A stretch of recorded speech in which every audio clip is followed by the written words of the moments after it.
Business is messy and unpredictable. Sometimes lonely. So lonely. So lonely. And inspiration can often come from really weird places.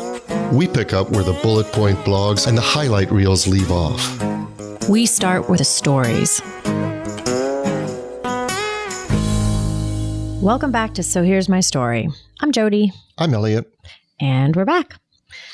Yes, we are. Here we are. Well, you were gone last week, so it seems like it's been a while. I was gone last week, I know, but to our listeners, I've always been right here in this room. So I'm the only one that suffers. Yeah, even my family. Were you gone? That's pretty much the response I had when I walked back in with my suitcase. Actually, you know, that's not unrelated to something I wanted to bring up. So I don't know about you. I mean, I think this is true for you too, but in the work that I do, I am really connected to the people I'm working with. I'm either looking them in the eye, I'm talking to them on the phone. I know a lot about who they are and what matters to them and whatnot, which I think is that right. very... Yeah, neither one of us do anything that's mass produced. Right, yes. Right. Which is kind of interesting because I was walking our puppy yesterday, actually. It was a gorgeous day. And it occurred to me that, because something's been kind of bugging me isn't quite the right word. That's a little too dramatic, but just there's been sort of like this weird almost friction for me about the podcast. And I couldn't figure out what it was. And then it hit me yesterday that as ridiculously cool as it is that we have listeners in 32 countries, you know, hundreds of people that are out there that are listening every week, which is so cool and so much fun. Yeah. It's weird for me. Right. It's weird for me that I have no idea who they are. I have no idea who you are. I'm actually, okay, here I am. I'm even talking to Eliot about this. And actually it's you who, the person listening who I'm talking to. I know some of you I know personally, but the vast majority of you, I don't know who you are. I don't know what you care about or what about this is interesting to you. Or, you know, if you just listen in because you think Eliot's weird or...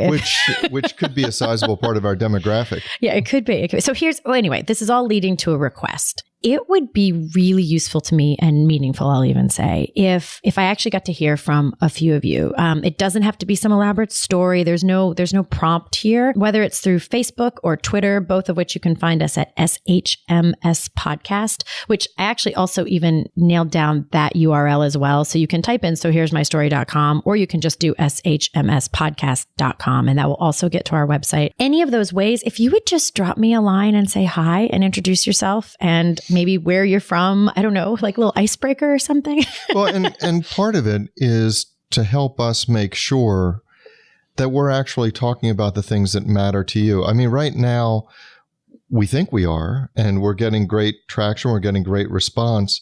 So something is resonating, but it would help us a lot if we knew exactly what that is. Sure, but I actually don't even, I would be fine with a hi. You just want to wave. You just want to hi. You want that like, hey, connection. I'm Stan from California, enjoying the show. That's Gladys from Milwaukee, you're on the air. Exactly. You know what? That's exactly what I wish we had that capacity. Yeah. We don't, but I wish that people could call in and share a story or ask us a question. We don't have that capacity. Well, it is cool. And I think I emailed you about this. You know, when I see somebody on Facebook like this or make a comment and I'm like, wow, Cheryl from Great Falls, Minnesota, you know, and just the fact that there's this person in Great Falls, Minnesota that thought this was I specifically remember the first time someone liked the Facebook page and you're like, do you know this guy? I'm like, no, I don't know that guy. I remember the first guy and I won't point who that guy was out, but it was kind of, I remember our first, not our friend's listener. Right. But to your point, speaking to people without an introduction or without knowing who they are is counter to what each of us do. Typically. Yeah. Typically. So, you know, it would just sort of smooth out that transition. But at the same time, I love that is the case, that we are now talking to more people than we actually know. That's very exciting to me. So anyway, end of plea. If you would just wave, say hi. If you want to share what you're loving about or what you'd like to see different, that's great. But even just a hello would be fantastic. Twitter, Facebook, any way you can get to us. Excellent.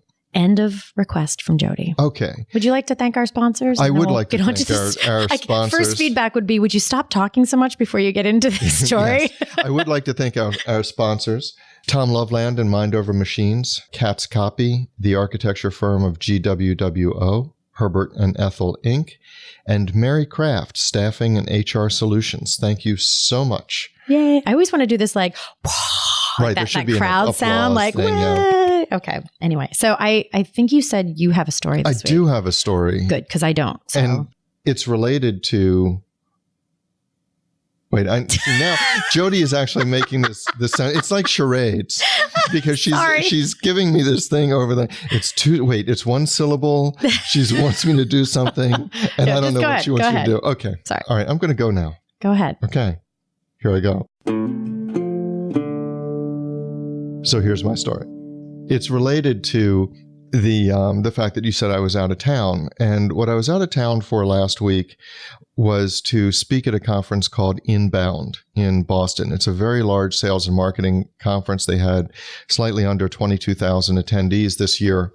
And the featured keynotes, of whom I was not one, were Michelle Obama and Brene Brown. I mean, and these are obviously big names. It was a big conference.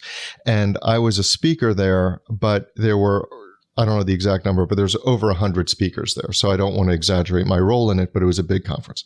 Okay. Now that we've established that you're not a giant big I'm not deal. a giant person. So they don't pay us to speak, but what they do is they provide us with an all access pass to the conference. And I thought the conference was very cool, and that's fine. We had an all access pass. And I was talking to one of the other speakers, and she was critical of the way they did this, because she thought her perception was, having spoken internationally, which I have not, but having spoken internationally, her perception was that the organizers of Inbound viewed it as a favor they were doing the speakers to allow them to speak, as opposed to really thanking the speakers for this. And we had been talking about this right before we were going into where Michelle Obama was to speak. So we go in, we have a badge. Everybody who attends has a badge. They scan your badge in. It says all access. We're walking down in the auditorium to where she's going to speak. And there are many rows up front that are roped off. And so she went up to the person of security and she said on her badge, "We have an all access pass. Can we just go up front?" And he looks at it, scans it, a red X comes up, and and he says, "No, that's for VIPs. That's the VIP pass." And she looked at me and she said, "See what I mean?" And then we found our spots. And so the way that struck me is, the all access pass was fine. It really was, and it was a wonderful conference. But there's this psychology of having been placed at a lesser level that was put front and center, so that instead of making us really happy with the all access pass, the way this particular event and other things were designed was something that would make us less satisfied with what we got. And I understand that in many businesses you do this. I mean, for example, we do this. We have our Patreon site, right? And so we're so grateful for our patrons. And, you know, if they sponsor us for $1 an episode or $2 an episode or $5 an episode, there are certain cool things that they get in addition to just the podcast, which obviously is for free. And so, yes, you could make a decision to sponsor us for $5 and realize you're not getting the things that are under the $10 sponsorship. But it's different, I think, to make that decision and say, I'm okay with that, than it is to be shown that you're less than. And I think it has to do with expectations and something called the psychology of loss. And so my question really is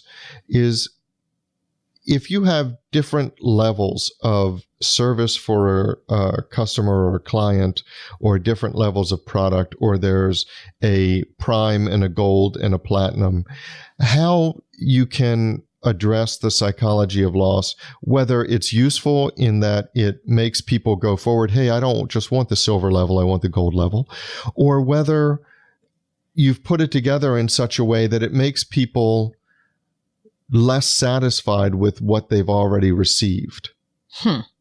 So there's a couple of things that come up for me there is I think the story that you used is very different than if you have so it's not like you were a speaker and you got to choose between being a silver, bronze, or gold level speaker. There was no choice. Yeah. Right. So there's another thing, and I don't want to take it off the topic that you're going, but what I find fascinating about that story is there are two things. There's one is when you are setting levels with clients, and whether that's with sponsorship or just even with the different kinds of service that you offer, how you set those boundaries in a way that work, that everybody feels satisfied. So that's one topic. Right.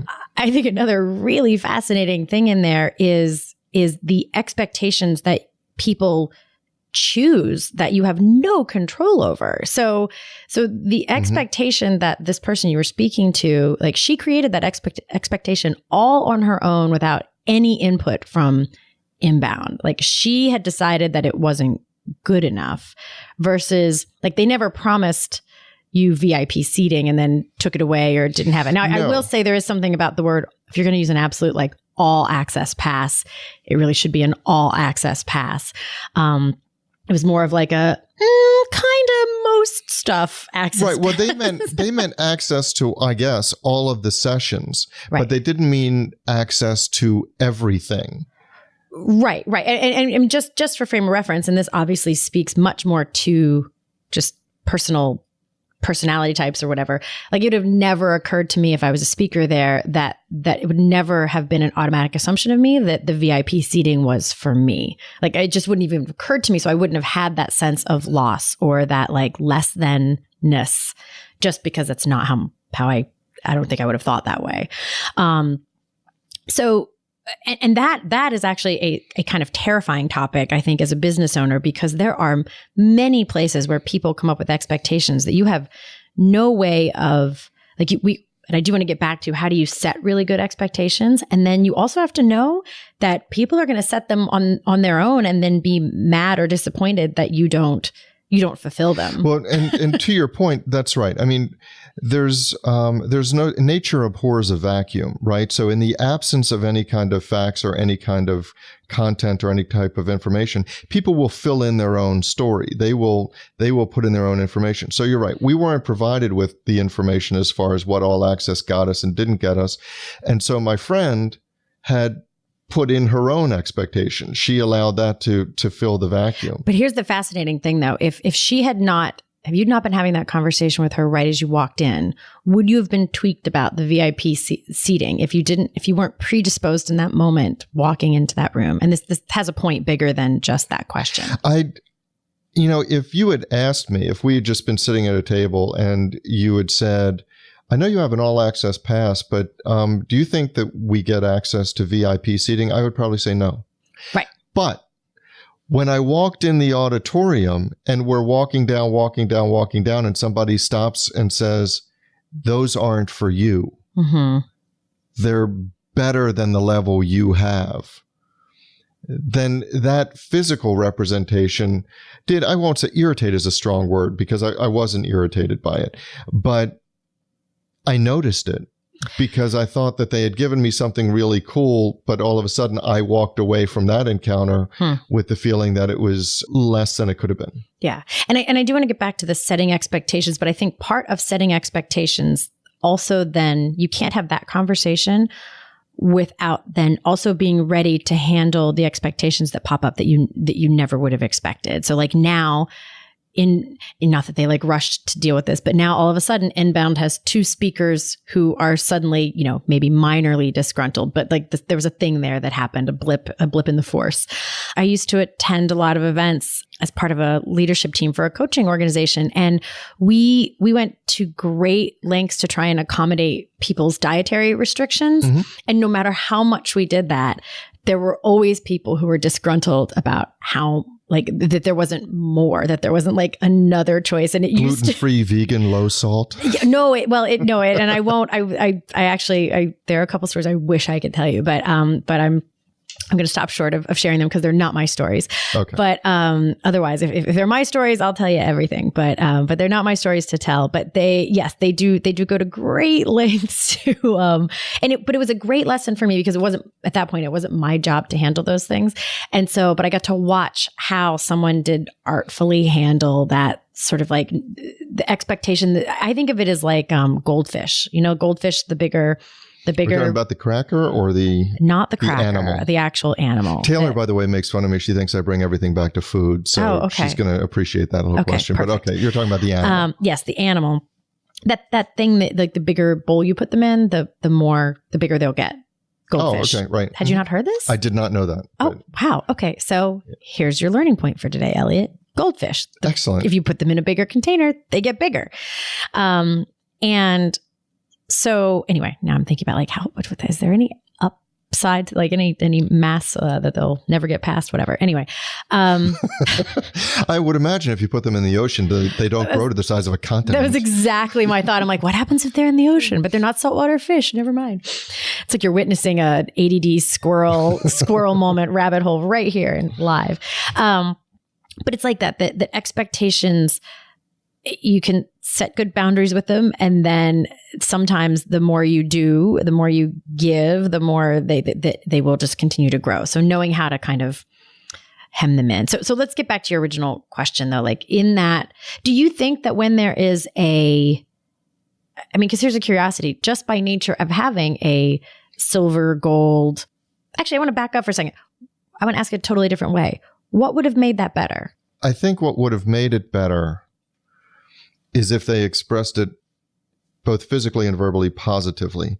In other words, Ronald Reagan once said that his cardinal rule in speaking was to speak positively, meaning that you don't say, we will never forget, but rather you say, we will always remember. He speaks positively. So if in giving that all access, they said, you'll be able to sit anywhere up to and including the blue section. Now the VIPs may be in the yellow section or whatever it is, but I think I would have felt more positively about it if there were a blue section. You have this all access, or there was something positive that I got for that, as opposed to walking, stop. No, that's for other people. Mm-hmm. So I think part of it would have been that. Part of it would have been some level of preparation. Because really when we went up, it didn't have a big sign that says VIP. It was just kind of, there was a point beyond which we couldn't go. And there were people standing there with the scanners for the badges. And so they set it up so that we would ask a question that was bound to lead to a disappointing answer. Mm-hmm. Although interestingly, there's a whole piece of this that predicates the decision that we're trying to hone in on here, which is just even the awareness that someone would have thought that, like, if I were this is why I don't plan events, by the way. If I were planning it, I could see me having the whole concept of VIPs as such a totally different bucket from the perks we give speakers to make them feel appreciated, that I wouldn't have even have thought to make that clear. Like, I'm not the right person to worry about the things people might get tweaked about, because I just don't get tweaked about very many things. So I'm not a great predictor of where people will see the rub, which is why I don't do that. But so I can see a world where we never even thought that. Whereas if they had set an expectation for you, like, you're a speaker, so this pass will get you treated to anything and everything, anytime you want. But that wasn't necessarily what they No, it wasn't. And understand, you were dealing with speakers of vastly different levels of experience. You had speakers from, I think they said, 12 different countries. You had people that speak as their primary occupation. They speak internationally. They're used to other conferences. They're used to how they get treated at other conferences. Sure. And I was really the prototypical, I'm just happy to be here, so I didn't have the expectations. It was like, great, you asked me to speak. This is terrific. They gave me a badge and everything. Yeah. So I didn't have those expectations, and it didn't bother me until somebody said, this isn't for you. And then I was like, oh, that was a negative interaction when there didn't have to be one. Gotcha. But she was ticked off about it because she says, I'm coming to speak and I'm not being paid, but I am giving of myself here, and I shouldn't be limited. Well, see, now we're traipsing into a whole other territory that's actually possibly even more important and relevant, which is perceived value and worth, both of what you're giving and then what you're receiving. Yes. Right? Yeah. Because you were coming into that like happy as could be just to be there and happy to be included. I was. It's great on my, I like speaking, and I've been invited to speak at Inbound. And for me, that was really cool. I was invited to speak at Inbound. I loved the conference, and that was great. But versus if you were a road worn 72 speaking gigs a month person, you have a different set of expectations. And then I might be saying, okay, usually we get XYZ. Yes, I'll accept your invitation to speak. Mm-hmm. That's a different thing than, hey, cool, you want me to speak? Right. No, but I think that's what's so important is that, so to tie this back to something that like maybe a little bit more concrete for like the typical business owner is how do you gauge, evaluate, and respond to your clients' expectations and mismatch value and worth of what you're bringing and then what they're getting back out of it?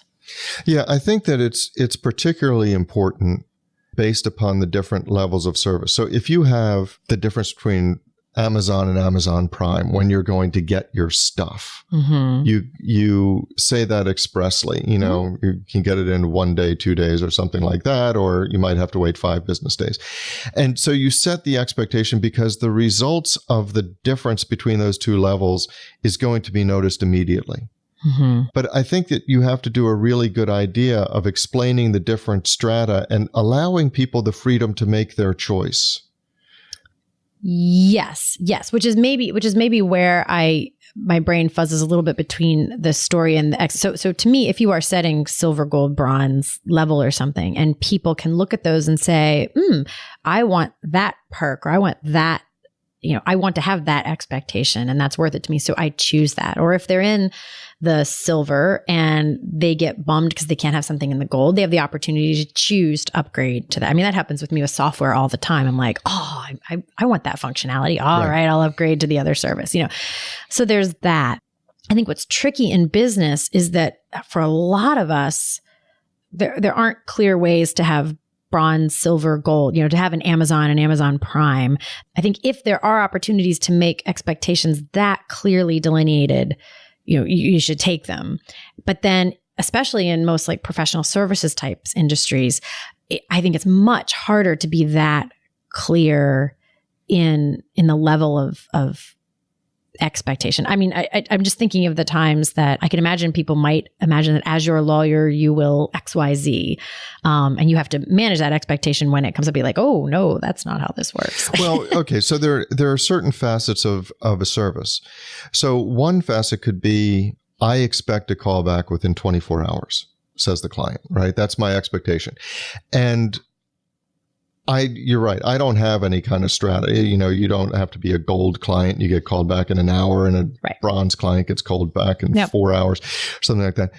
I call people back, and I call them back as quickly as I can, and there's no strata. However, I'm not calling Bob until tomorrow because he's only bronze. Because he's a bronze client. But actually, you just call him back to say, well, I could call you now, but I'm free. If you'd like to upgrade. That's what I shoot him an email, and I say, I'm free to speak to you, but I'm not going to. And here's why. Unless you upgrade to my gold service. Yeah, I don't do that either, but go ahead. But you can set an expectation of, I didn't realize I was going to be charged for that. So you can, it's not the speed of the service necessarily, and it's not obviously the quality of the service, because particularly in professional services, you give your best, you give your best, you give your best. There's no way to only like half treat a patient or do an okay job on their taxes. You give your best. However, there may be certain things that are included. Like, as you know, I have my EHP or empty hourglass program where people can call to check in, and it's unlimited emails, unlimited telephone calls, and they're not going to see a bill. Whereas somebody else who's not part of that program, they might get billed for a conversation, or might get billed for running this contract by me, or that sort of thing. So there are different strata even in professional services, and you've just got to communicate what is that? Now, the other part of it is that the people who get a bill, because they're not part of the EHP program, they're not confronted with something. I don't tell them, hey, the only reason you're getting a bill is because you're not an EHP client. They just get the bill and they might not even know what EHP is. And that makes me think of something that's sort of a different level in this, which is taking that pause back as the owner of a company or the planner of a conference to say, who are our really important people, who are our most important clients, who are our top folks, and how can we kind of trying to anticipate, I think is the word I'm looking for here, to anticipate where they might encounter what this thing you're bringing up of the psychology of loss, or where they might feel like they're less than, and how do we make them feel? Because here's what's fascinating to me about this conversation. If you do have a gold, silver, bronze structure to whatever it is that you're doing, even if it's not literally work that way, you actually want people to feel that loss. You need them to. That's that's part of the psychology. But if you don't, I think especially when you don't have those structures, because you didn't have the option to upgrade to VIP, anything in your control, those are the things you need to be better about anticipating so that somebody doesn't end up with a snarl in what otherwise would have been a great experience. Well, and I agree. You want them to feel that loss, but you want them to, number one, be in control of whether or not they feel that loss. Yes. And you want them to be in control of the ability to move out of the place where they feel that loss. And going back to your earlier point, I think that the key for businesses really is to turn the negative into the positive. Not, I don't get this, but geez, I didn't realize I got that. That's cool. Mm-hmm. And so that's even for the bronze members, to mm-hmm. be able to over deliver, to be able to turn it into a positive. I'm really glad I'm bronze, because it could have been nothing. I'm really glad I'm bronze, as opposed to each and every day, every interaction, oh, I'm less than silver. Mm-hmm. Mm-hmm. Yeah. And so in that case, like, I think maybe you even mentioned this, if there had been like special speakers seating, would you have cared about that? Would that have been worth it? Yeah. And again, for me, not necessarily, it didn't really make a difference. But yes, I think that for my friend that I was with, I think, yeah, if she had seen special speaker seating, it's hard to say. It is special speaker seating. Then yes, I think, because that would have been the positive. It's not, you're not up here. Well, it's, oh, cool, you're over here. Now I'm going to, so I think this is like the 9th direction now I'm taking this story conversation. So we may successfully get all the way to the end with no clear salient point of where we're going with this. That would be so unusual. No, we usually get somewhere where we're like, yeah, that's important. No, but I think there's another sort of layer to this but the fact that there are so many layers to this is why I love these conversations, because if running a business, if running a conference was a take tab B, stick in slot A sort of list of procedures, it would hold no interest for me. The fact that you don't know where the problem is and that you have to sort of test around to diagnose where the core of the issue is, because here's another very real possibility. Inbound might be a horrible fit for her.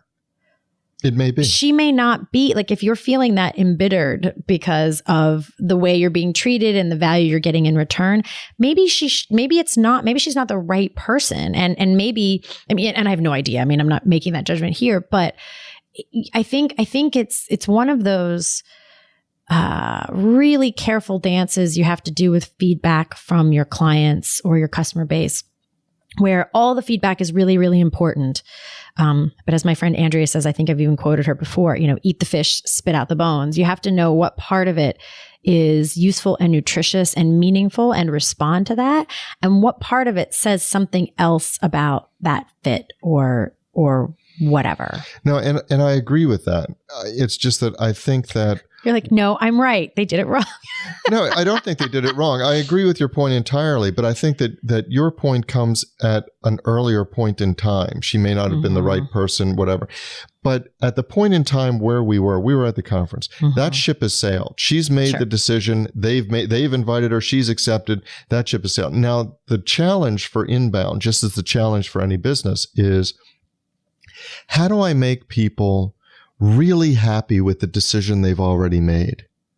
They may be aware of, this wasn't the case in inbound, but in the bronze, silver, gold, you may be aware of other levels, and you may even be aware of your ability to get to those other levels. But I think that there is an obligation, well, at least a best practice for a business to make somebody really happy with the decision they made. So if somebody goes on Patreon and sponsors us for $2, that's really cool. And I want them to be happy with having done that. Sure, if they could get other things at $5 or at $10 or whatever it is. But I don't want them to feel like they're less than at $2. I want them to be really happy with that decision. And that's a challenge, I think. I think it is a challenge. And I don't know why I'm like being so, maybe I'm just in a cantankerous mood today, but because I think that, I agree. You should be trying to keep, but I feel like that's a given. Like that's such like everyone should be made to feel good about where they are. Like if you're going to offer level of services, then that should, this just for some reason to me feels different. What is it? Why is it bugging me? Well, I think that, you're right. It's a given that, yeah, you should make the person feel happy. But I think one of the things that I gravitated towards telling the story is because I see, at least in all the literature and all of the things I see online and all of the blogs and all of the videos and all of the webinars, is you put people through that sales funnel. You make sure that they go from bronze to silver to gold, and you do all this. And it's all about making them want more and want more and want more and participate more. And I think that the emphasis on actually making your customers and clients appreciate the decision they made and feel like they've gotten extra for the decision they made, as opposed to they should have gone farther, is being lost. Absolutely. I would never argue with that ever, ever, ever. I think what's like sticking in my craw about this story is I think that when people get irritated by things that never even would have occurred to me, that as a business owner a little bit makes me throw up my arms. Like I can't possibly think of okay, so I provided blue seating, special seating for the speakers, and then they'll be upset that they had red flowers and the flowers didn't match the blue seating. Like there does seem to sometimes be an endless. No, there's absolutely a line. Need, so, there's absolutely a line, and the business owner has the absolute right to say, you know what? If you're going to be upset at this, you're not a fit for me anyway. Yeah. No, but I think the under promise, over deliver, which I think is kind of where you're getting to with this is like how to make sure wherever people have decided to be, unless they have a clear and healthy reason to want to upgrade, that they should be happy where they are. And they should, right. Yeah. And the business should help them along, or should make them happy with where they are. Yeah. So that's our story. Thank you so much for joining us today. We're so grateful for everyone who's listening in, and we're especially grateful to all of our patrons who've joined us over at patreon.com to support our efforts here. And we hope to see you next week. And listen, having told our story, we'd love to hear yours. Ooh, yeah. So I guess what we're trying to say is the floor is yours. Go to sohere'smystory.com and join the conversation. Wait, before you go, there are 3 things that we really want you to know. First, you can find show notes and links to all of the random things we happen to mention during the episode by visiting our website, sohere'smystory.com. The second thing is we like to talk. And not just to each other. That's right. So what we really want to hear is your story. So while you're there, you'll also find links to connect with us on Facebook, Twitter, and other ways to contact us with questions, suggestions, or even to share your own story. And if you love the show and want to support future episodes, you'll also find the link to our Patreon page where we share our extra bonus content. Or if you can't support us financially, it'd be great if you could leave us a 5-star review at iTunes, Stitcher, or whatever podcast service you use to listen to us. And be sure to tell all your friends. Until next time.